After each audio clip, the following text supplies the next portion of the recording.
Swayam Prabha. Digital India. Educated India.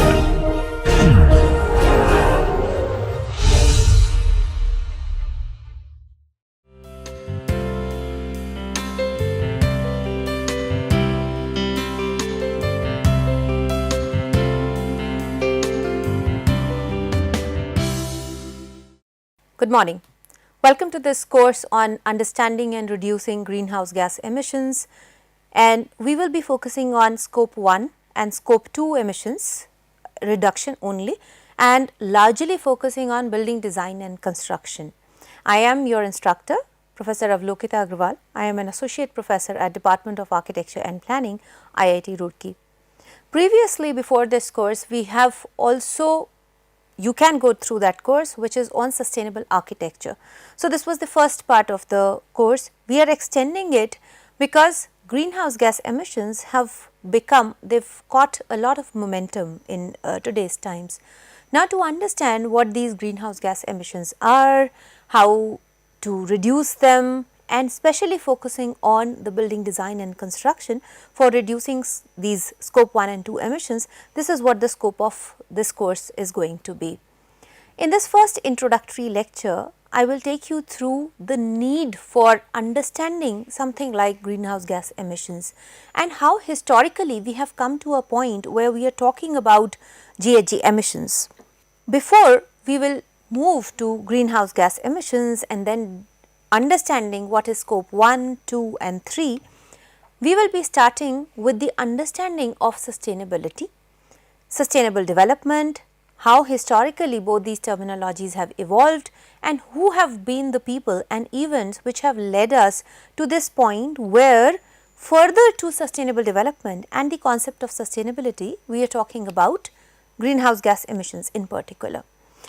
Now, why at all are we talking about sustainability or a manifestation of it in terms of greenhouse gas emissions? Why at all are we worried, if at all we are? What sustains eventually and who are we? Very fundamental questions are required to be answered first before we move on to the greenhouse gas emissions and their understanding. Now, very quickly, why are we talking about sustainability so much? You look at anything, we talk of it in terms of sustainability, sustainable cities, sustainable buildings, sustainable transport, sustainable agriculture, sustainable industries and what not. We are talking about everything from the perspective of sustainability. Why at all are we doing that? Now, these images that you see on the screen are the reason why we are talking about sustainability. The world is, especially the environment, is under crisis. It is critical right now. Air that we used to get free to breathe is polluted. We have to invest extra in adding air purifiers in our urban homes. The land is contaminated, the water is contaminated. Literally all the blessings of the nature are contaminated, polluted today, and we have to put in extra efforts, extra resources to even harness the freely available resources as they were initially. So, that is why, and we realize we are at a tipping point. Everybody is talking about climate change and global warming and change in weather pattern, food insecurities, water insecurities, electricity and energy insecurities. So, we understand that there are a lot of problems that we are talking about. Largely all these problems that I have just mentioned appear to be in the environmental domain. And this is why we are talking about sustainability. While the problems that I have just mentioned, they are not just environmental in nature. They have manifestations in social aspects, they have manifestations on economy, and it is a spiral, it is an interconnected spiral that we are talking about. And so, we are talking about sustainability, and this is not new. The discussion on sustainability is not new, is what you will quickly see in the later part of this lecture. Now, why at all are we worried? So, there is this polar bear which is standing on a small piece of cut off piece of glacier. Are you or me or anybody here worried about this polar bear? Are we really concerned that, oh, this polar bear is going to get extinct? Well, not. We are actually worried about ourselves. The second picture, we are worried about how our future generations are going to survive. Am I going to get enough water in the time to come? The air, everything that we've just talked about is a reality. I am worried about my own existence, my own sustenance. And that is why we are, talking so much about all these things. Now, where is the problem? The problem, as has been very aptly put by Ramchand Guha and several other, scientists and leaders and, thinkers, is there are more people producing more, traveling more, consuming more and excreting more. There is so much of resource consumption and then waste production later, and all of this is together creating havoc on earth, is what we clearly realize. And the effects of these problems? Well, we have traffic congestions. The urban areas are increasing. More and more people are coming into the cities. The traffic is there.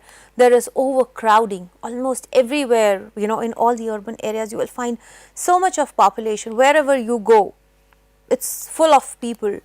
There are hardly any open and green areas in the urban areas, the cities of today. The cities are growing bigger and bigger, and they are eating up on all the green areas that humans need to be healthy, to thrive, to sustain. Overcrowding everywhere, literally. So there is a lot of pressure on infrastructure, on resources, and these are the problems, these are the practical everyday problems that we are facing, not just in urban areas, the rural areas.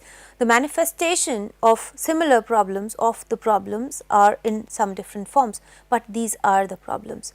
Now, if these are the problems, these are the real issues, what at the end of the day will sustain? Will we sustain as human beings? Are we going to get extinct with all of that happening? Well, something sustains, and what sustains is nature. Nature will take over everything. It is always going to remain at balance. Okay, today we might be thinking that it is, great imbalance that has been created in the nature. Yes, it might be, but it will shake itself to come back to a balanced position, and it will surely sustain and thrive. And in the process of that, the weaker links, the unnecessary links, the more inefficient and resource consuming links, they will all be taken away from the system, and that is what nature does. So, what sustains? It is the nature. So, are we going to sustain? Again the same question. Are human beings going to sustain? Well, we will, because we are nature.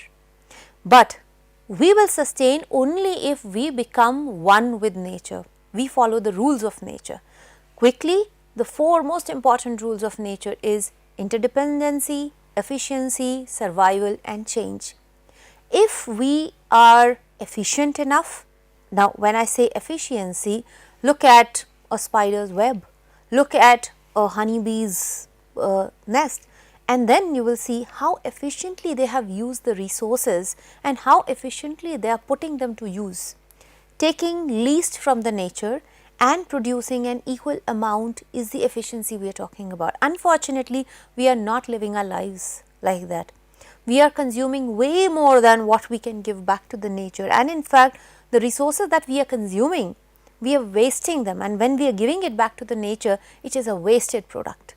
We take fresh water, we give back to the nature sewage. We take in fresh air, we give to the nature polluted air from our industries, from our vehicles, from our buildings, everywhere, and that is what we are doing. This is not efficient.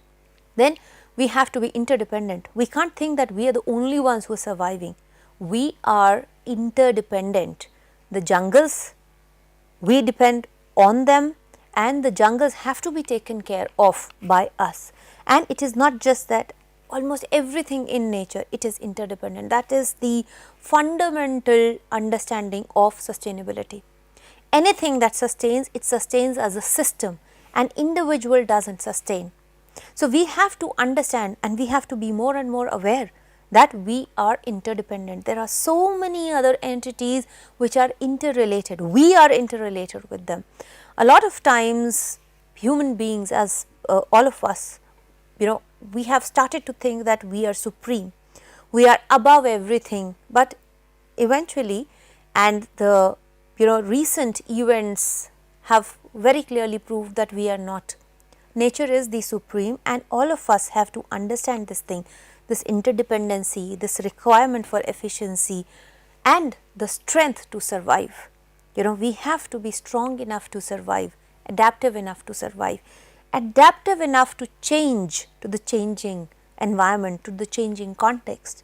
So, we know how humans have evolved. That was because we were able to change ourselves, we were able to adapt to the changing context, and hence we have survived. If we have to survive further, we have to adapt ourselves even more, we have to change ourselves. That is what will sustain. So, if we follow the rules of nature, we will surely sustain, but if we do not, if we are opposite, if we are doing opposite to what the rules of nature call, then it will be difficult for human beings as a species, as a community to sustain and to survive. It might become very difficult.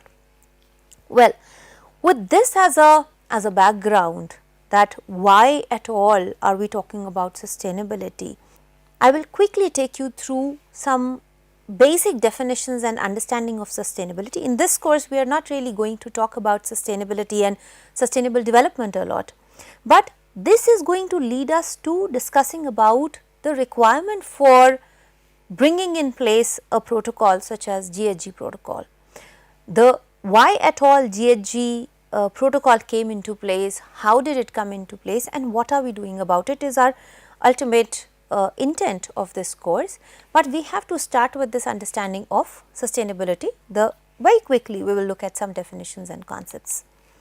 So, couple of definitions, one of this is given by Thomas Jefferson Sustainability Council, is that sustainability may be described as our responsibility to proceed in a way that will sustain life, that will allow our children, grandchildren and great grandchildren to live comfortably in a friendly, clean and healthy world. I will come to another definition.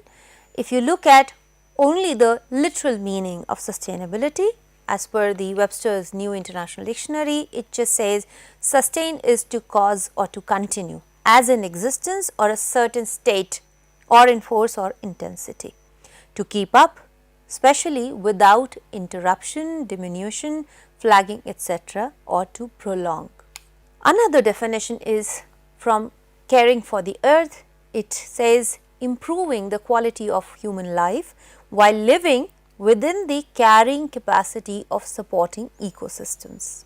I will come to all these definitions, but sustainability is the ultimate goal, and the means to achieve sustainability is sustainable development. They have very similar and sometimes confusing definitions, but sustainable development as per WBCSD, World Business Council on Sustainable Development, it says sustainable development involves the simultaneous pursuit of economic prosperity, environmental quality and social equity. Companies aiming for sustainability need to perform not against a single financial bottom line, but against the triple bottom line. And the triple bottom line here, what we've been talking is of environment, economy and people, society. So, all these three have to be kept in mind while deciding, while aiming for sustainability. The most commonly adopted definition of sustainable development was given in the report Our Common Future. We will come to the historical event when this report Our Common Future was published, but it clearly mentioned, defined sustainable development as the development that meets the need of the present without compromising the ability of future generations to meet their own needs. This was given by the Prime Minister of Norway then in 1987, Gro Harlem Brundtland, and the report, the committee was headed by her, and the report that was produced by the committee, that was put forth by the committee, was called Our Common Future, which is where for the first time a common definition of sustainable development was commonly agreed upon. Now, before we go to understand what this Our Common Future clearly mentioned, I will come back to putting all these definitions of sustainability and sustainable development together. Now, what are we really understanding with this term sustainability and sustainable development? Two things which emerge commonly in all the definitions is, one, that we have to continue to thrive, continue to remain in a state which is good for everybody. Some people are talking about comfort, some people are talking about the quality of life, living conditions. So, we have to continue to maintain that quality of life, and the second part is without depleting or without harming the environment, or rather reducing the access of these resources for our future generations. Now, if we've already talked about the problems, why at all are we talking about sustainability? Do you think the context, the environment in which we are living, not as a natural environment, but in general everything around us is sustainable? No. And why is that? While we might argue and we might convince ourselves that we are living comfortably, the quality of life is good, but some places the quality of life may be good, but we are putting a lot of pressure on the resources. We are consuming, we are extracting resources at an alarming rate, and our future generations surely are not going to have an access to these resources. You must be reading about reports that the oil reserves are there, like whatever has been discovered so far, are available only for another 100 years or so. The coal reserves will get finished in another 70 years or so. Do we ever think that what are our future generations going to do? How will they generate electricity? If there is no fuel, how will their vehicles run? How are they going to survive? Think of a day in our life when energy is not there, when there is no energy, and still in a country like ours, India, and across the world largely, the electricity is still being produced through conventional fuel, using conventional fuel like coal and gas. What in another 100 years, when our great grandchildren would be living on this earth, they would have literally no conventional fuel available for them to commute. How will they move? How will their homes be heated or cooled? How will the the entire life run? We don't think about that. So, that is the problem. Our cities are already becoming water deficient. There is hardly any water in urban areas, a lot of urban areas. On the other hand, every monsoon some cities would always flood. The life is, this is not the quality of life that we are talking about. So, in some places the resources are being consumed at a very fast pace, at an alarming rate, and in some places the quality of life is not what we really want to have. So, sustainable development is where we have the quality of life, there is comfort, there is a good life without compromising on the ability of our future generations to lead the same life. So, this is where the whole discussion about sustainability and sustainable development emerged. This is not new. We have been discussing about sustainability and sustainable development for a long time now in different ways. The issues, the topics have been very, very different, but we have been discussing about them. So, for the first time the world kind of came together and agreed that yes, we need to talk about sustainable development. So far what we have been doing, that we have been talking about prior to this, we had been talking about just the environment, or just the economy, or just the society, the lifestyle of people. But for the first time everybody, a larger part of the world came together and agreed that all these three are somewhere connected, interconnected. So, if we really are talking about sustainable development, we can't just be talking about economy. If you remember, after industrial revolution, suddenly there was a boost in the economy. But what happened as a result of that? The environment suddenly degraded very bad. There was a lot of inequality in the society in terms of their economic prosperity, their quality of life, lifestyle. So there were a lot of problems which emerged, new problems which emerged, while the economy on the whole was doing better probably. So economy was going better, but environment and society, people were not. Now, is that sustainable development? Prior to that, the environment was in good shape, good condition, but the economy wasn't. People did not have good jobs, they did not have enough resources to lead a good life. Even that was not sustainable. So, what is sustainable? There had to be some discussion on what is sustainable, what are the parameters which will actually qualify that, okay, this that we are doing is sustainable. That for the first time was discussed in this Brundtland report, or what we know as our common future, and a lot of discussion happened here. So, this was actually the basic idea or the key point that was asked to be formulated to this committee was a global agenda for change. The United Nations, the world at large, which is represented by United Nations, and this was the World Commission on Environment and Development, WCED. So, there was an urgent call by the General Assembly of United Nations that there is a need for a global agenda for change, how the world should go forward, how should we continue, and that is what this report puts forth. It puts and it proposed long-term environmental strategies for achieving sustainable development by the year 2000 and beyond. This was in 1987 that we are talking about. So, at that time there were some 13 odd years left till 2000, and the report clearly mentioned the long-term environmental strategies.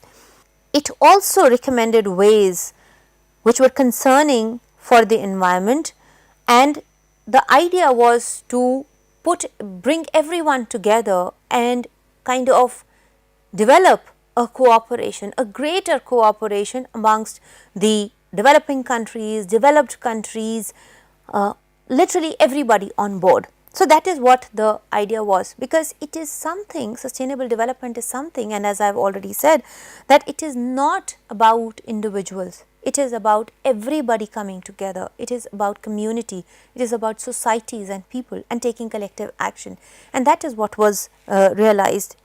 One more thing, very interesting thing which was realized here was that people are more important than everything else. It does not mean that we put environment at risk or we put environment at stake just because people have to be comfortable or people have to be happy. No, that was not the case.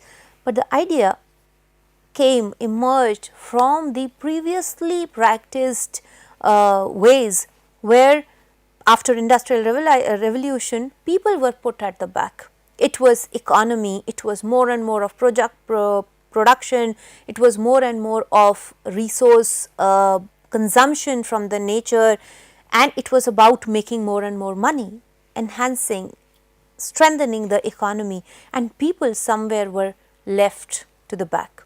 Here once again it was realized that people have to be brought to the fore. It is people who we are working for. So, people have to be the center of the concern. Of course, along with that, environment and economy both have to come. So, broadly if we look at this our common future, the report, first they identified the successes and failures, what have been the good case studies and not so good ones, what are the crises and how they are interconnected.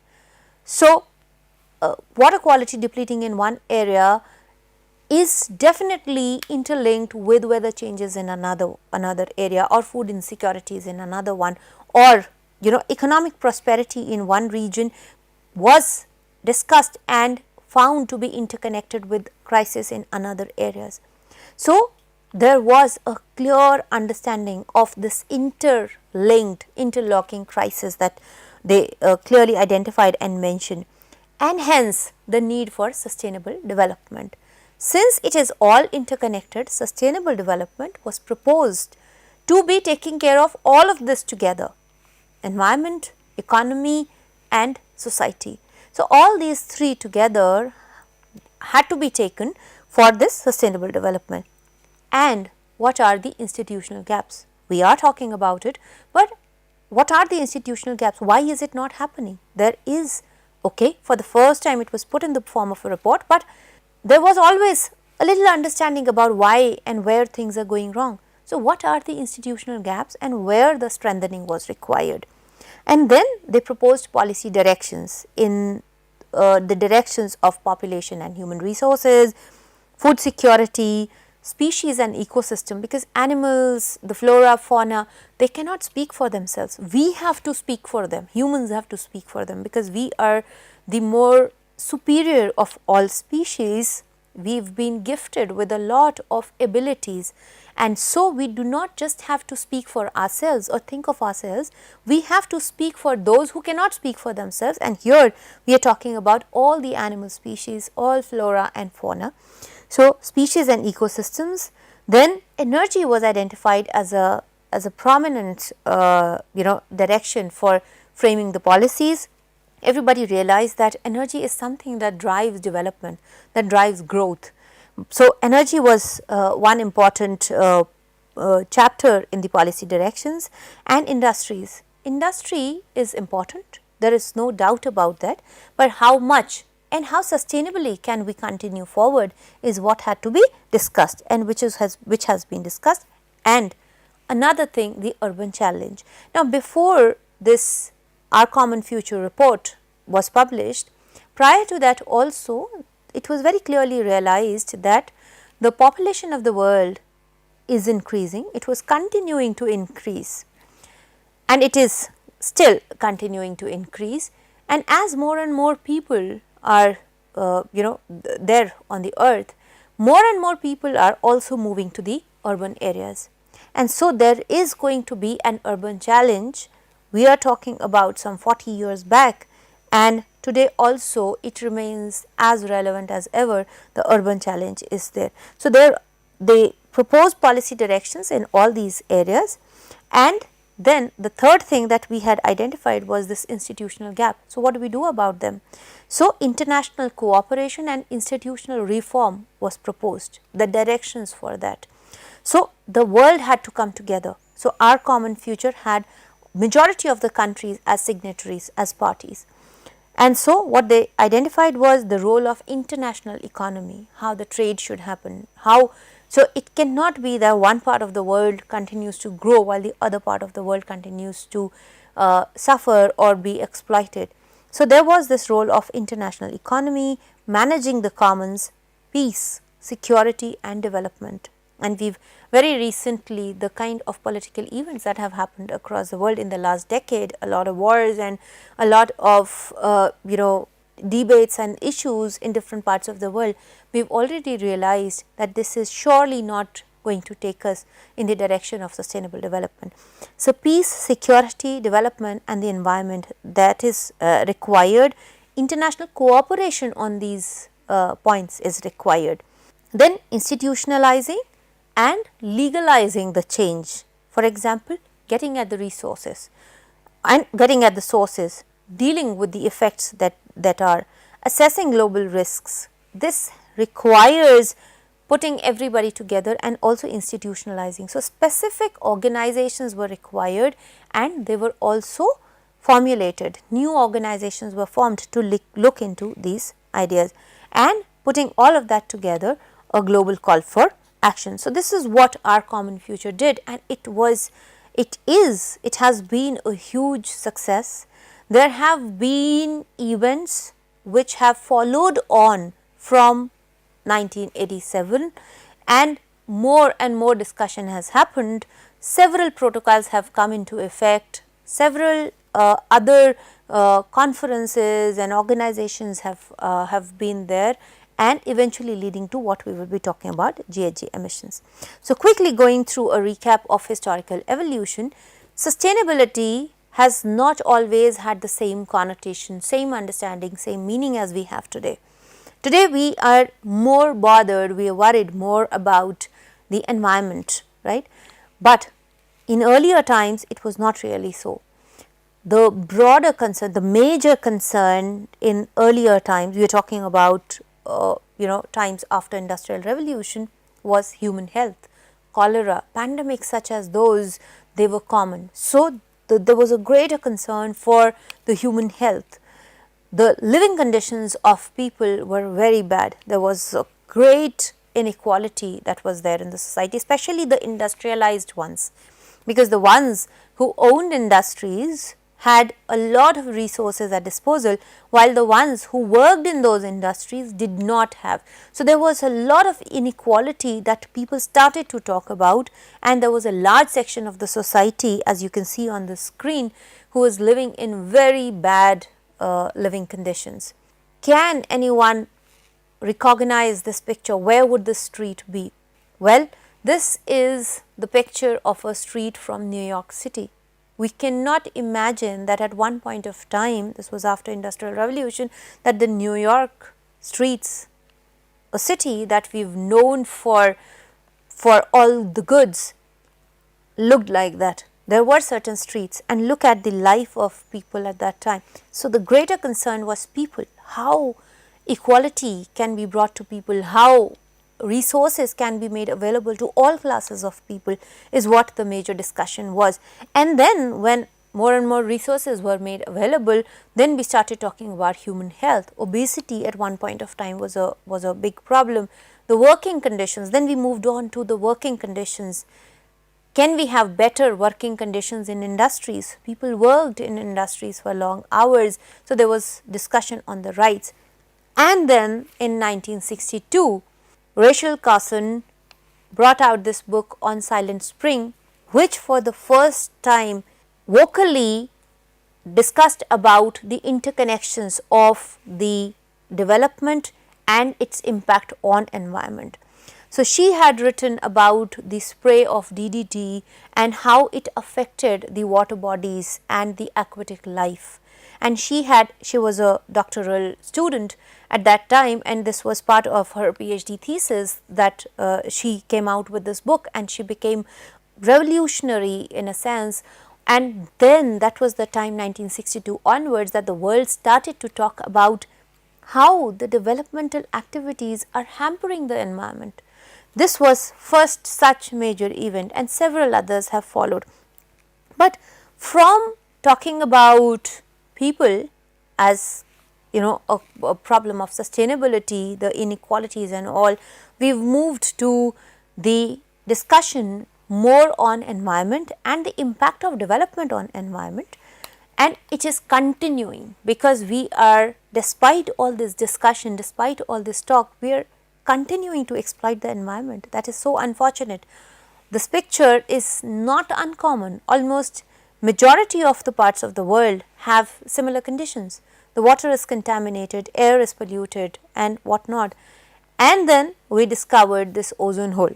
Okay, good news is that it is not there anymore, but because of the rampant use of conventional fuels, of more and more industries coming into picture, and uncontrolled growth, uncontrolled development, it resulted in a problem, an issue as big and bad as ozone hole.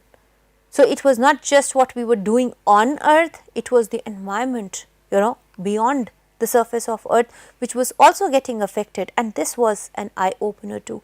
So if we look at sustainability, and you might argue and discuss that how are the goalposts changing? Yes, sustainability and the discussion around sustainability has to be like that.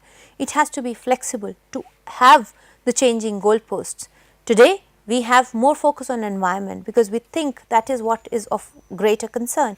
In say 5 decades or 8 decades back, a century back, there was a greater concern on people because that was what was needed.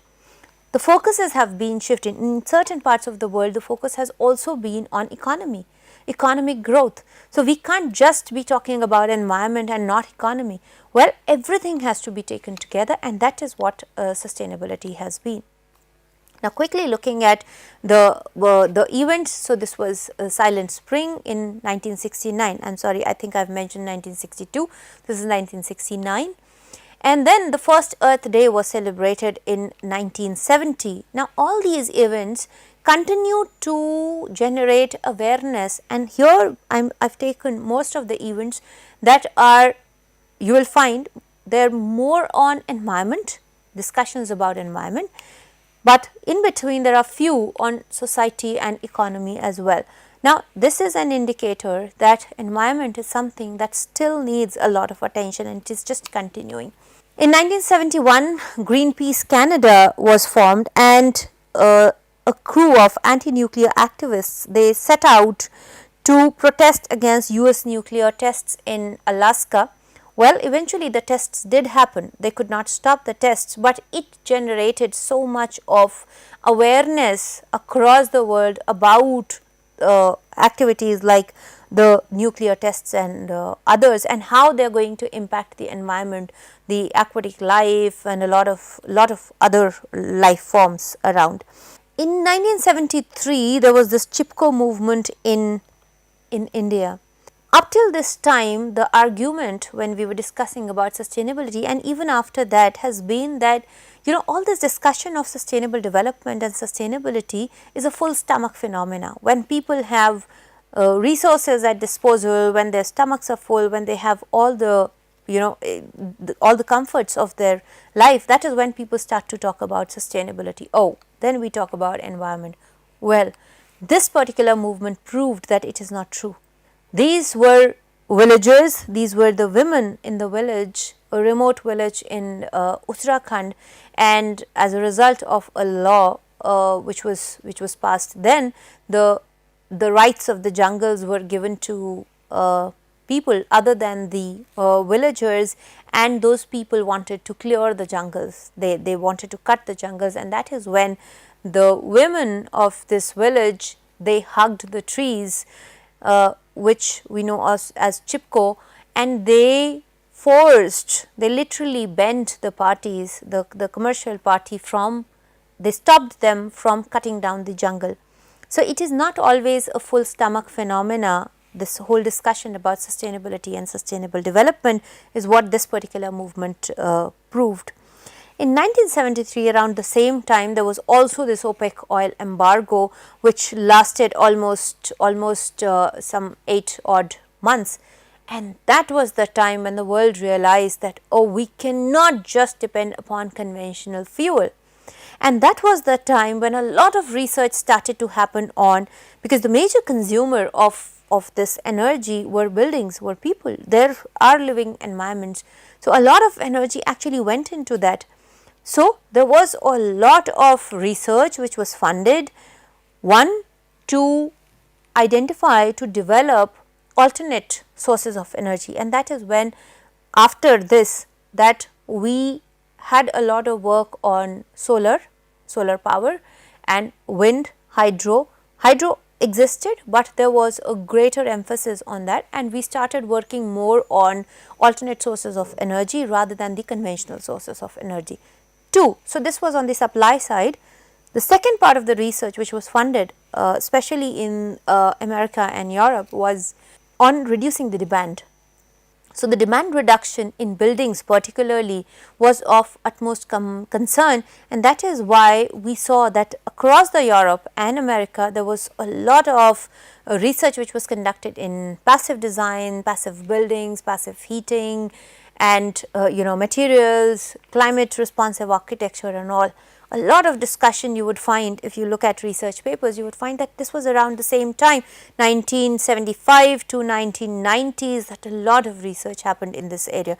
So, both supply and demand was triggered by this oil embargo, when the oil producing nations refused to sell their oil to America and Europe, some countries in Europe.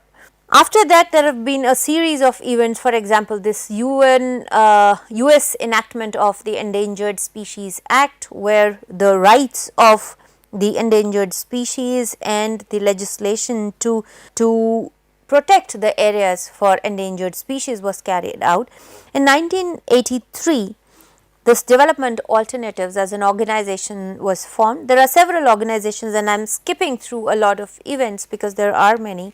You can find out about them, but the idea was that every citizen should be able to live a secure, healthy and fulfilling life in harmony with nature across the world. So, we are not just talking about the developing countries or underdeveloped countries, but we are talking about the entire world where people have a healthy and fulfilling life. Same time, this was the foundation was laid for Grameen Bank by Professor Muhammad Yunus, who was an economist and a revolutionary banker in Bangladesh, and this for the first time was talking about micro credits, micro loans. Till that time, a lot of loan was being made available to bigger commercial entities, and not this microfinancing scheme was his brainchild, and it has been hugely successful. So much so that across the world you would find these microfinances being made available for people, especially the underprivileged ones, say women in a lot of communities and the other underprivileged people.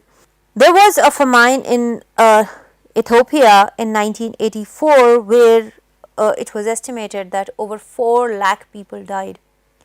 And this was also one of the events which hit the world hard and awakened everybody to the fact that what we are doing in other parts of the world is affecting people in other part of the world. So, it is all interconnected. We can't disown our responsibilities. We can't say that, okay, I haven't done or I am not responsible for this. What we are doing here is surely affecting what is happening in some other parts of the world. That idea, that concept of everything being together, after which came our common future, that our actions of development, so called development in one part of the world is affecting lives in the other part of the world, because it is affecting environment some way or the other. So, that is how 1987 this Brundtland Commission was formed, and the report Our Common Future was published, and since then there have been a lot of new policies, like new policy on seed development because of climate change, a lot of changes that continue to come. Then we had this Earth Summit, the first Earth Summit in 1992, the United Nations Conference on Environment and Development, and this particular summit, which was the Rio Summit, or it is also known as Earth Summit, was organized, and it was a huge success. Again, here there was a lot of consensus which was formed, and everybody agreed about the impact of development on environment, and it gave birth to several important documents like Agenda 21, which continued to form the basis of other documents later.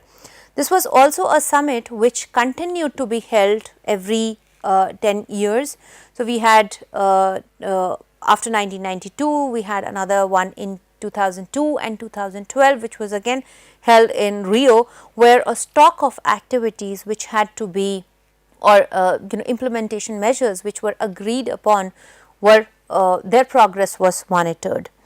There was a new commission which was formulated, Commission on Sustainable Development by United Nations. So, in 1993 there was this meeting of Commission on Sustainable Development in United Nations headquarters, which again it was tasked with overseeing the outcomes of 1992, the Rio Summit or the Earth Summit, first Earth Summit. So, this was after Earth Summit, it was an after effect of Earth Summit, and this continued to monitor how sustainable development is taking place, or how it is being taken forward. This was followed by World Summit for Social Development. So, now we are seeing that the discussion on sustainable development is not just on environment. Here we are seeing that there is a greater discussion on social development, the economic development, and of course, the environment remains at the center of majority of the discussions in sustainable development. Further formulation of policies and frameworks such as Environmental Management Standard ISO 14001 and similar events, and then came into effect Kyoto Protocol in 1997. Now, the foundations for this were laid in 1992 in the Earth Summit. Finally, this came into effect in 1997, and it was finally agreed upon in 2002 when there were sufficient number of parties, the countries which agreed to sign on that, and the whole agreement was on reducing the greenhouse gases, which is what we are talking, which will be talking about, greenhouse gas emissions. So, Kyoto Protocol came as an after effect or as an output of Earth Summit. Okay, it took a lot of time to finally be ratified by a lot of parties, but Kyoto Protocol laid the foundations of understanding and reducing greenhouse gases. The entire world agreed on that, and if you will search for more data on the internet, you will find that almost all greenhouse gases, they have been rated, they have been listed for their global warming potential, and how a proper policy guideline on how these greenhouse gas emissions have to be reduced from industrial units, from other production units, is what has been discussed.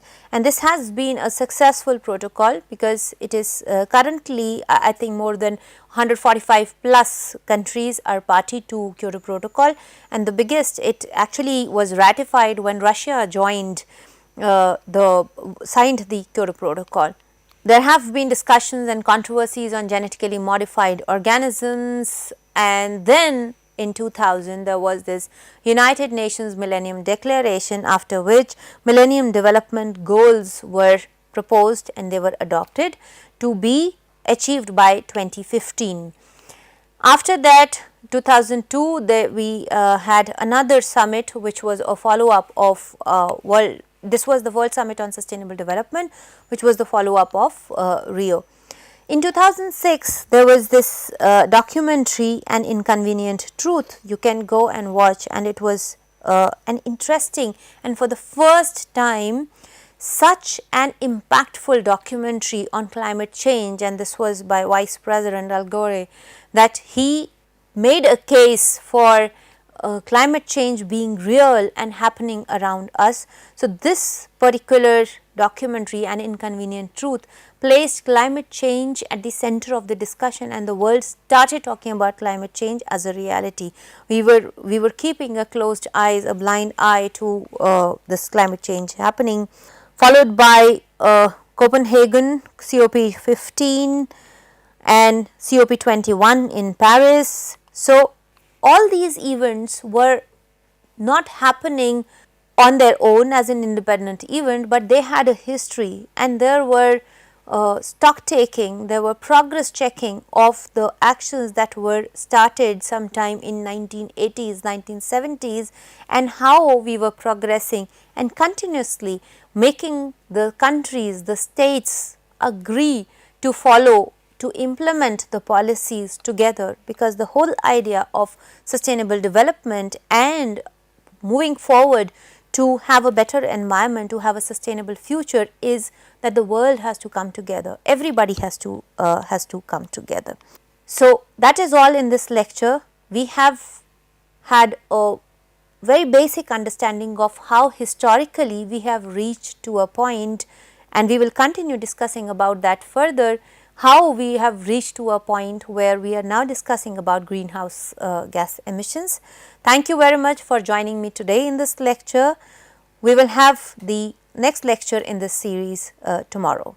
So, continue to remain with us. Thank you.